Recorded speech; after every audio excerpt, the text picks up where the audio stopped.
देखो आज हम पढ़ेंगे चुंबकीय बल रेखाओं या चुंबकीय बल रेखाओं के गुण। चुंबकीय बल रेखाएं थी ना, चुंबकीय बल रेखाओं के गुण।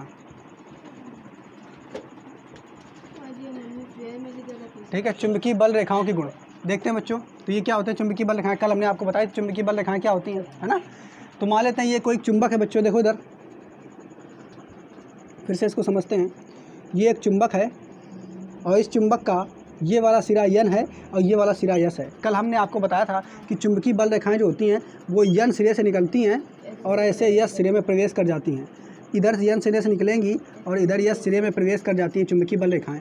ये काल्पनिक होती हैं, ये वास्तविक नहीं होती हैं। बात समझ पा रहे हो कि नहीं? पहली बात तो ये काल्पनिक होती हैं, ये वास्तविक नहीं होती हैं। ये चुंबकीय क्षेत्र को दिखाने का एकमात्र तरीका है और कुछ नहीं है। ठीक है, अच्छा। और देखो यहाँ पे समझते हैं बच्चों इनके गुणों के बारे में, आज हम इसमें जानेंगे।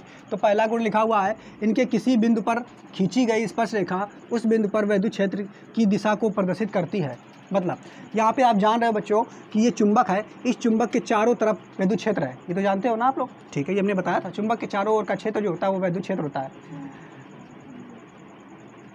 चुंबक के चारों ओर का क्षेत्र जो है चुंबकीय क्षेत्र होता है, सॉरी बच्चों। ठीक है, तो यहाँ पे आप देखोगे इस जगह पे अगर हम आपसे कह दें यहाँ पे इस पॉइंट पे आप ये बताओ कि विद्युत क्षेत्र की चुंबकीय क्षेत्र की दिशा किस दिशा में है, या फिर हम कह दें यहाँ पे बताओ यहाँ पे कि जो चुंबकीय क्षेत्र है वो किस दिशा में लग रहा है। अगर हम कह दें यहाँ पे बताओ कि चुंबकीय क्षेत्र जो है वो किस दिशा में लग रहा है, तो आपको क्या करना होगा, आपको इसी बिंदु से इस बल रेखा से स्पर्श करती हुई एक रेखा खींच देनी है। ठीक है, स्पर्श रेखा खींच देनी है।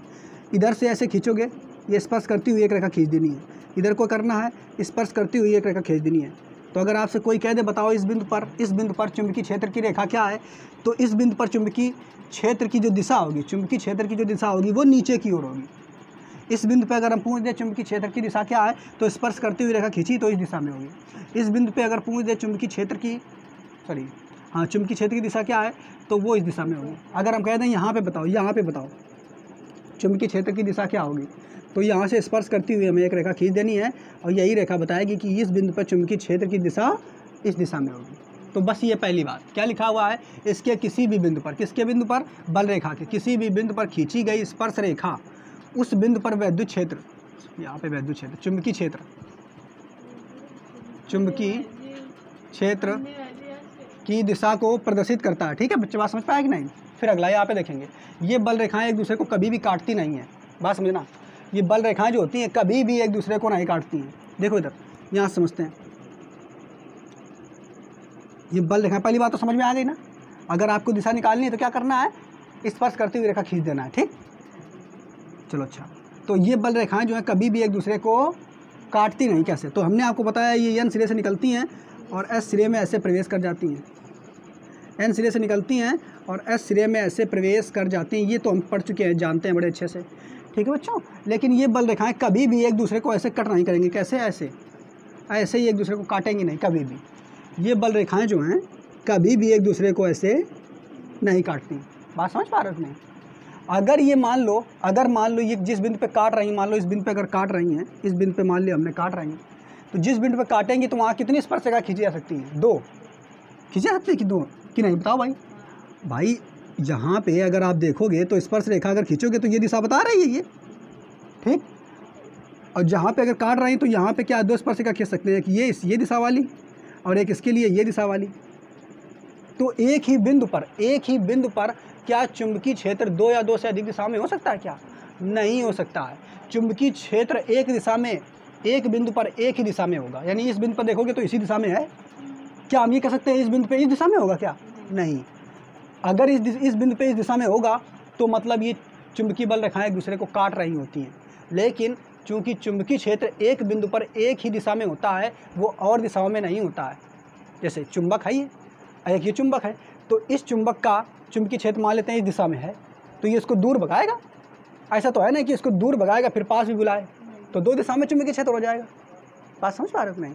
तो चुंबकीय क्षेत्र एक बिंदु पर एक ही दिशा में होता है, एक बिंदु पर एक ही दिशा में होता है। इसलिए चुंबकीय बल रेखाएं कभी भी एक दूसरे को नहीं काटती। तो यही बात हमने लगा बताया, ये बल रेखाएं एक दूसरे को कभी भी नहीं काटती हैं। ठीक है, ये बल रेखाएं कभी भी नहीं काटती। फिर इसके बाद देखो अगला बात क्या बताया है, ये बल रेखाएं सदैव बंद वक्राकार रूप में होती हैं। बंद वक्राकार मतलब एन सिरे से निकलेंगी, देखो एन सिरे से निकलेंगी, ऐसे बाहर जाते जाते जाते जाते एस में प्रवेश कर जाएंगी और प्रवेश करते हुए फिर यहाँ पे आएंगी और फिर ये बाहर निकलेंगी। तो ये बंद वक्राकार वृत्त बन रहा है कि नहीं? बंद वक्राकार, देखो एन से निकली थी ऐसे और जा करके फिर बाहर गई और फिर एस में प्रवेश कर गई, फिर ऐसे आई, फिर ऐसे चक्कर लगाती रहती। तो बंद वक्राकार बना कि नहीं? बंद वक्र बना कि नहीं? बात समझ पा रहे हो कि नहीं? मतलब एन से निकलेंगी और ऐसे जा करके और ऐसे फिर प्रवेश कर जाती हैं, तो ये बंद वक्राकार में ही होती हैं, ये कभी भी खुला वक्राकार पथ नहीं अपनाती हैं। ठीक, तो ये बात भी हमें समझ में आ गई। ये बल रेखाएं जो होती हैं सदैव बंद वक्राकार के रूप में होती हैं। फिर क्या बताया? किसी बिंदु पर चुंबकीय बल रेखाओं की सघनता, चुंबकीय बल रेखाओं की सघनता उस बिंदु पर चुंबकीय क्षेत्र की तीव्रता को प्रदर्शित करता है। देखो बच्चों, अब यहाँ पे आप अगर देखोगे तो ये चित्र हमने बनाया है, तो यहाँ से एक बल रेखा निकली और ऐसे इसमें प्रवेश कर गई, यहाँ पे ऐसे बल रेखा निकली ऐसे इसमें प्रवेश कर गई, यहाँ से ऐसे निकली ऐसे इसमें प्रवेश कर गई, फिर यहाँ से देखो ऐसे निकली ऐसे प्रवेश कर गई, ऐसे निकली ऐसे प्रवेश कर गई।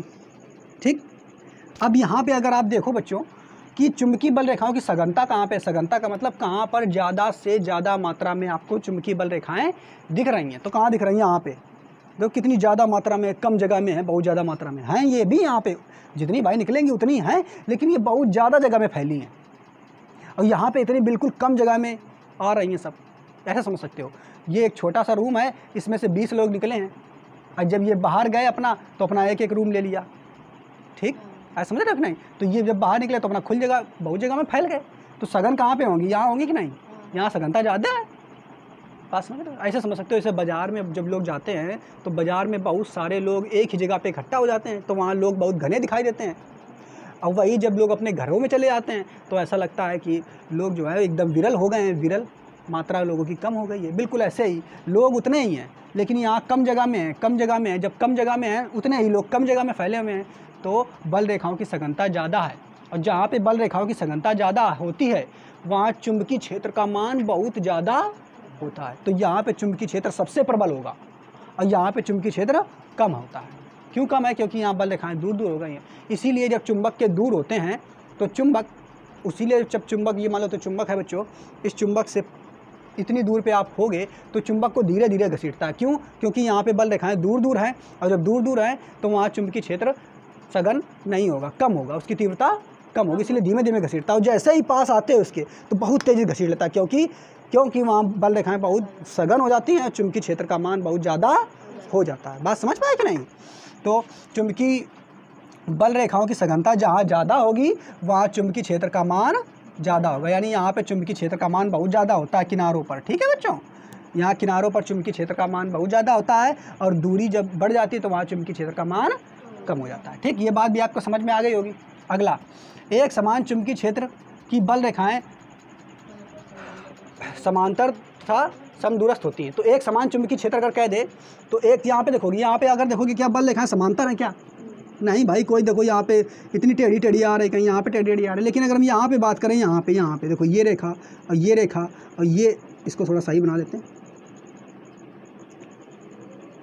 और ये रेखा, तो ये यहाँ पे इतनी इतनी अगर रेखा की बात करोगे, इतनी इतनी बच्चों, ठीक है, इतनी, तो ये रेखाएं देखो कैसी हैं, एक दूसरे के बराबर भी हैं, समांतर भी हैं और ये समदूरस्थ भी होती हैं। यानी ये जितनी दूरी है उतनी दूरी ये होगी, उतनी दूरी ये होगी। बात समझ पा रहे हो कि नहीं?